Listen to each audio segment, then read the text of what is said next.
The starship Eclipse hummed softly as it orbited the blue-green planet known as Earth. Inside, Zynara, a high-ranking diplomat from the Zylothian Empire, stared out the viewport with a mixture of dread and resignation. Her long, silvery hair shimmered under the artificial light, and her violet eyes reflected the swirling clouds below.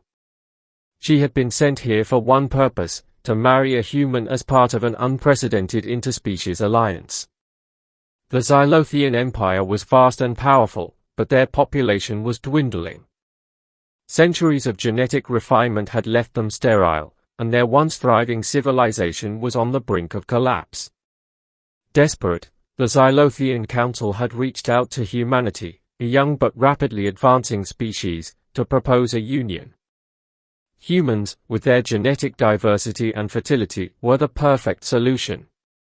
And Zynara, as the daughter of the High Chancellor, had been chosen as the first bride. She shuddered at the thought. Humans were primitive, brutish, and uncivilized, or so she had been taught. Their history was riddled with wars, their technology was laughably crude, and their culture was a chaotic mess. How could she, a refined and educated Zylothian, possibly bond with one of them? The idea was absurd. But duty called, and Zynara had always been a loyal servant of the Empire. She straightened her flowing robes, took a deep breath, and prepared to meet her future husband. The landing pod touched down in a lush meadow on the outskirts of a small human settlement. Zynara stepped out, her delicate boots sinking into the soft grass. The air was warm and fragrant, filled with the scent of blooming flowers and the distant hum of insects. It was pleasant, she had to admit.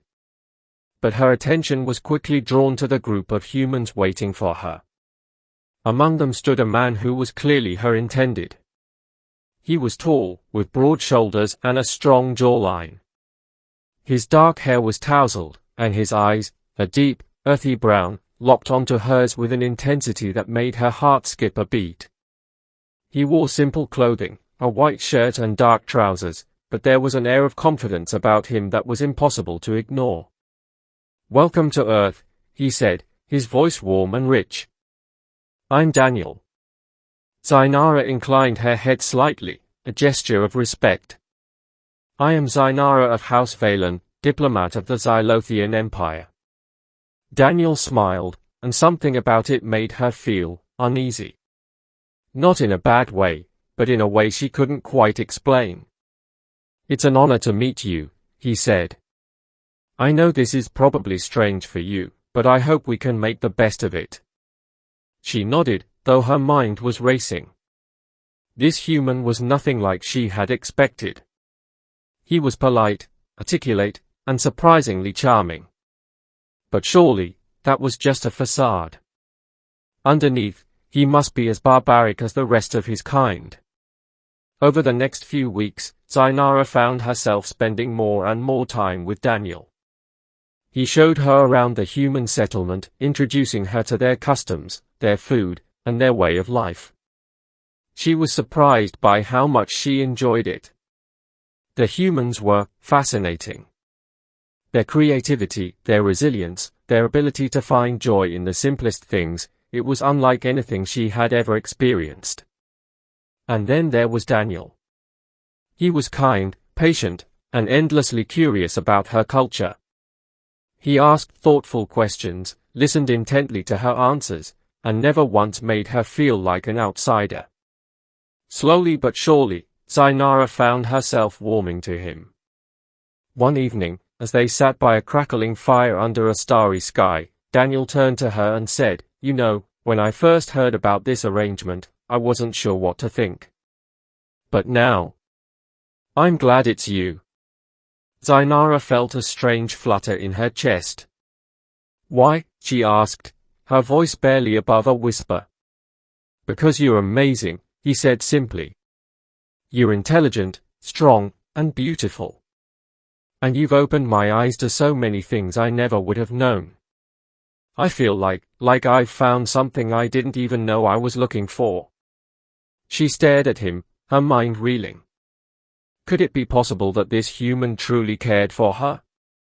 That he saw her as more than just a political pawn? The thought was both exhilarating and terrifying. As the days turned into weeks, Zynara's feelings for Daniel grew stronger. She found herself looking forward to their time together, to the sound of his laughter, to the way his eyes lit up when he talked about his dreams for the future. She had never felt this way before, and it scared her.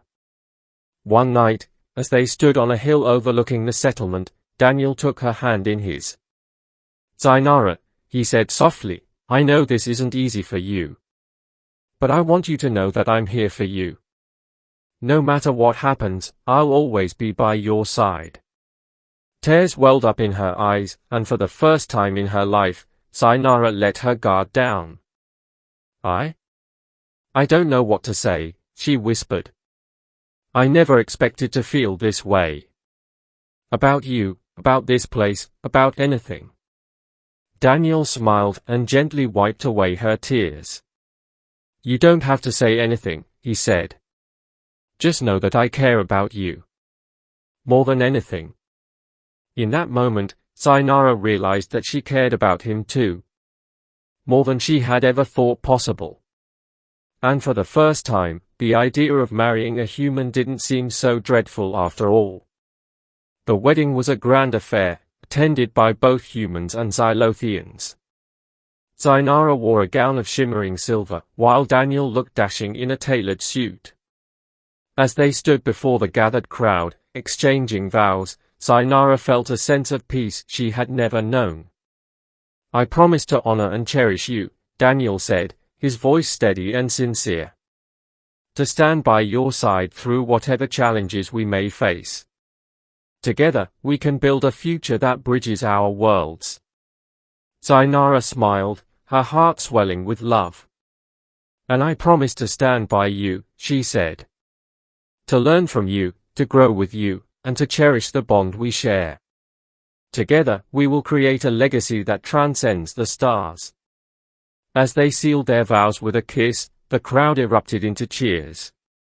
And in that moment, Zynara knew that she had found her true home, not in the cold, sterile halls of the Zylothian Empire, but in the warm embrace of the man she loved. Years later, Zynara and Daniel stood on the same hill where they had first confessed their feelings. The settlement had grown into a thriving city, a symbol of the unity between their species. In Zynara's arms was their daughter, a beautiful child with her mother's silvery hair and her father's warm brown eyes. "Look at how far we've come," Daniel said, his voice filled with pride. Zynara smiled, her heart full. "We've created something truly special," she said. "A future filled with hope and possibility." As they gazed out at the horizon, hand in hand, Zynara knew that she had made the right choice. She had once dreaded marrying a human, but now she couldn't imagine her life without Daniel. Together, they had overcome the odds and built a love that would endure for generations to come. And in the end, that was all that mattered.